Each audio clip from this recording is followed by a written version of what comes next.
diri kita sendiri.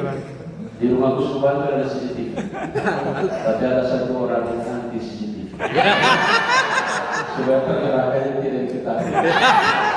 Jadi dia mulai cari aplikasi di handphone itu untuk menagih CCTV. Ada itu orang. Jadi terima kasih karena Pak Matias ini sudah membagikan pengalamannya yang mungkin baru pertama kali dia bagikan dalam kesempatan retret bersama para imam. Jadi perjumpaan spiritual, perjumpaan rohani yang sangat berharga yang dia sendiri juga sudah sampaikan, perjalanan rohani yang sudah diwarnai dengan pertobatan pribadinya. Saya kira ini hal yang luar biasa yang kita dapatkan selama retret ini.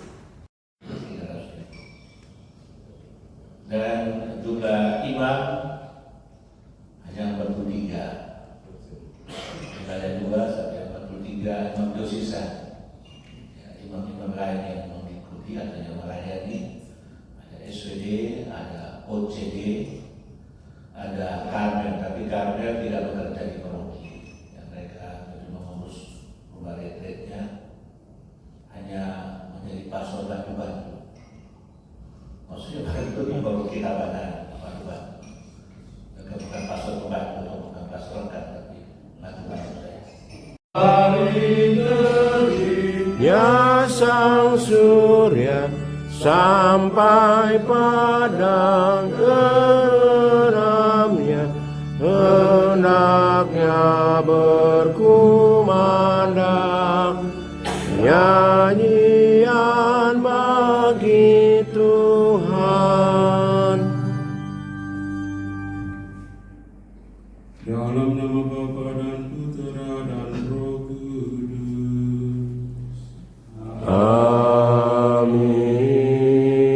Semoga rahmat Tuhan kita Yesus Kristus, cinta kasih Allah, dan persekutuan Roh Kudus bersamamu Dan bersama rohmu.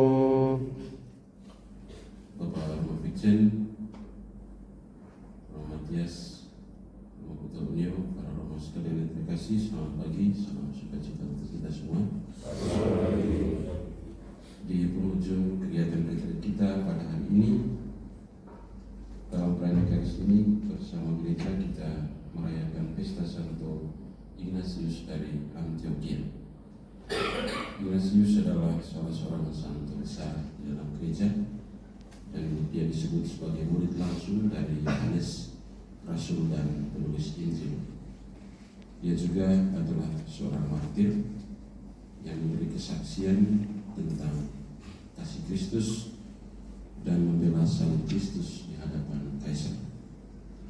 Sebagaimana yang disampaikan oleh pemberi retret kita Romo Matias, bahwa hal-hal mudah dalam perjalanan iman kita adalah kemungkinan-kemungkinan, sementara kesulitan dan salib adalah suatu kepastian. Karena itu semoga retret kita kali ini memberi kita energi tambahan untuk perjalanan tiap-tiap kita dalam pelayanan bagi umat dan perjalanan kita bersama sebagai satu komunitas Unio.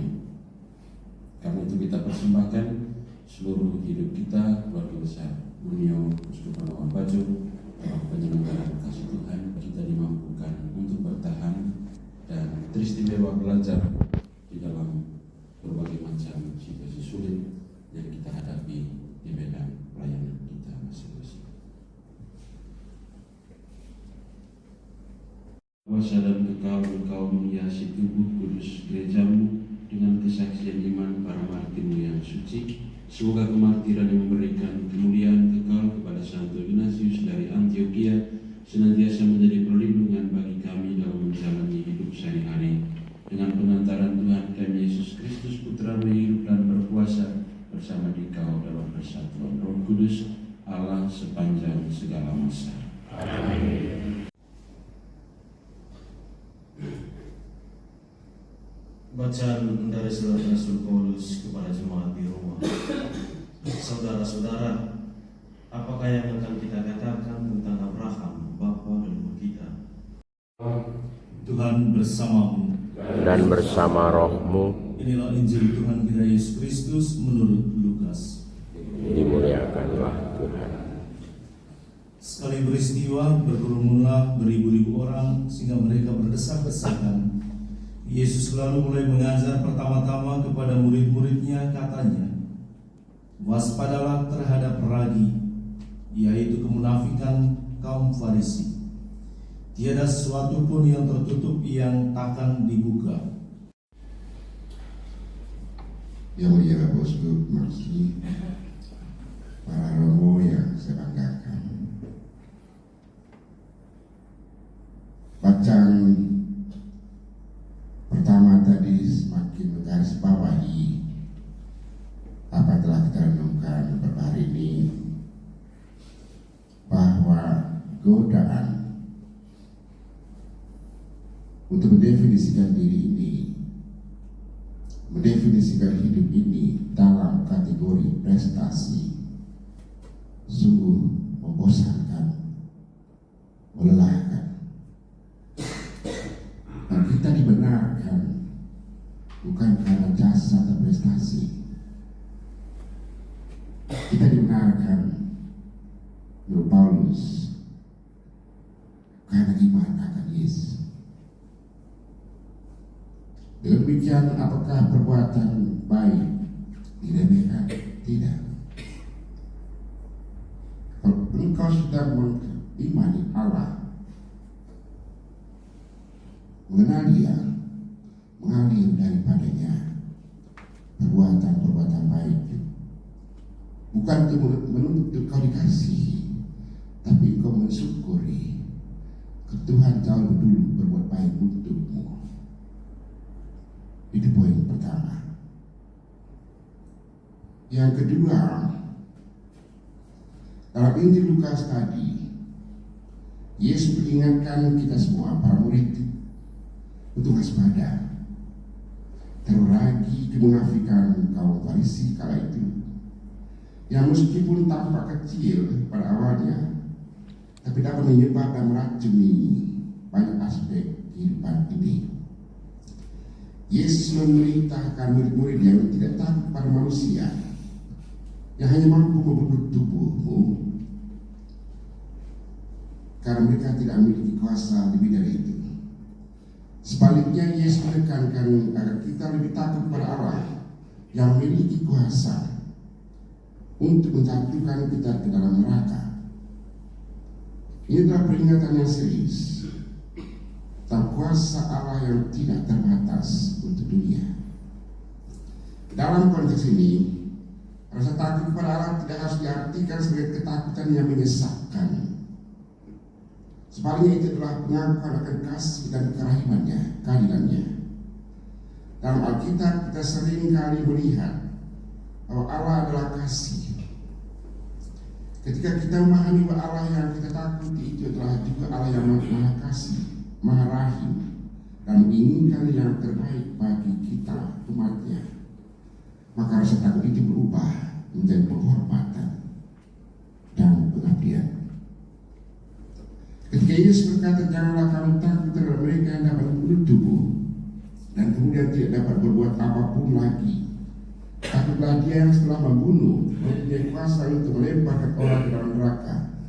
Dia sesungguhnya mengingatkan kita bahwa jati diri kita yang paling dalam adalah berupa api kasih Allah.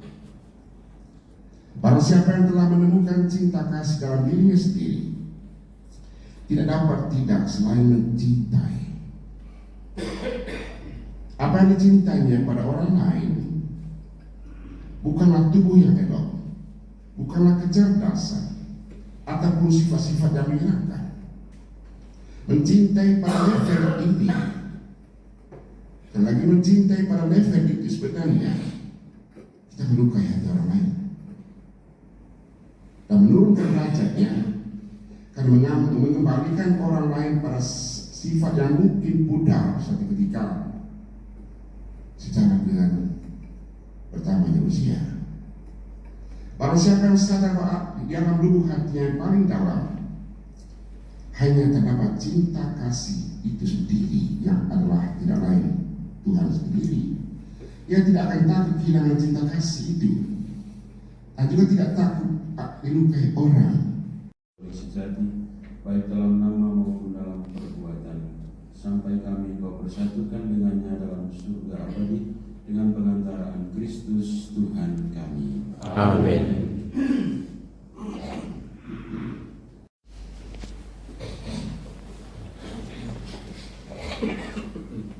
Tuhan bersamamu Dan bersama rohmu, semoga nama Tuhan dimuliakan kita dalam nama Tuhan. yang menjadikan langit dan bumi. Semoga kita sekalian, uskupan kita, paroki, umat yang kita layani, keluarga-keluarga yang mendukung kita, dan perjalanan pulang kita diberkati oleh Allah yang Maha Kuasa, Bapa dan Putra dan Roh Kudus.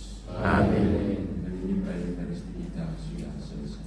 Syukur kepada Allah. Pada wajib nomor 302.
Dari apa yang dikatakan oleh Matias ini sebenarnya memberikan identitas tentang apa itu unio. Unio ini kita dikumpulkan dalam sebuah komunitas persaudaraan. Kita berbeda dalam banyak aspek, tetapi kita memiliki satu esensi yang sama.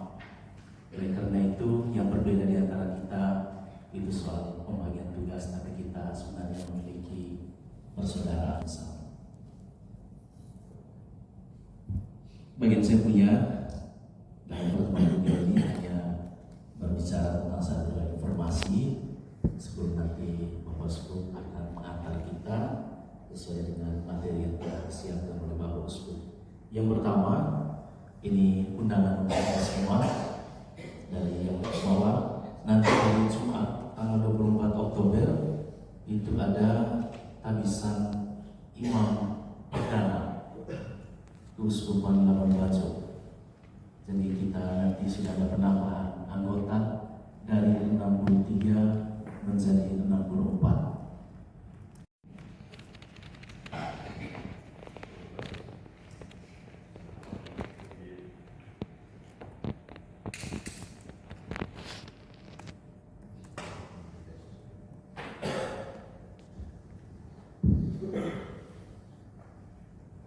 Selamat pagi semuanya. Yang saya kasih Bapak Romo Vikjen, Romo Sekjen, Romo Ekonom, para Romo Vikep, Romo Ketua Unio, para pengurus Unio, para Romo sekalian yang saya kasihi, dan yang juga saya banggakan dan kasih Kang Romo Matias memberi pendamping retret kita pada tahun ini. Hari ini kita mengakhiri kegiatan retret tahunan kita. Kalau di rute itu kebiasaannya selang-seling, tahun berikutnya urus masing-masing. Ada yang diurus oleh tingkat, ada yang diurus oleh kelompok arisan. Tapi jangan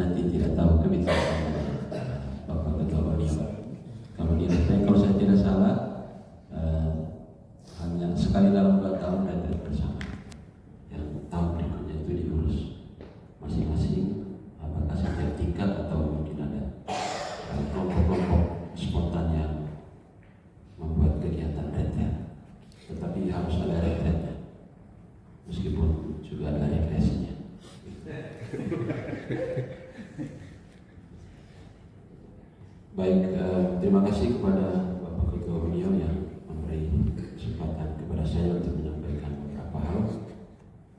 Mungkin hal-hal ini ya sebagian besar kita sudah tahu, mungkin juga pernah dengar juga, pernah kita jadikan juga bersama-sama selama kegiatan retret ini.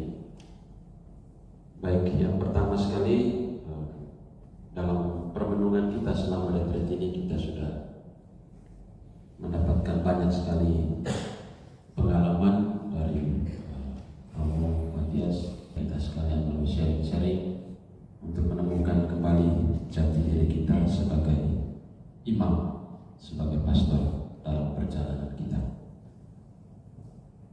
Mungkin hal pertama yang saya mau sampaikan, kita mungkin tidak boleh lupa bahwa sebagai imam itu kita punya dasar sakramental. Dasar sakramental kita yang membuat kita mendapatkan jaminan untuk diselamatkan.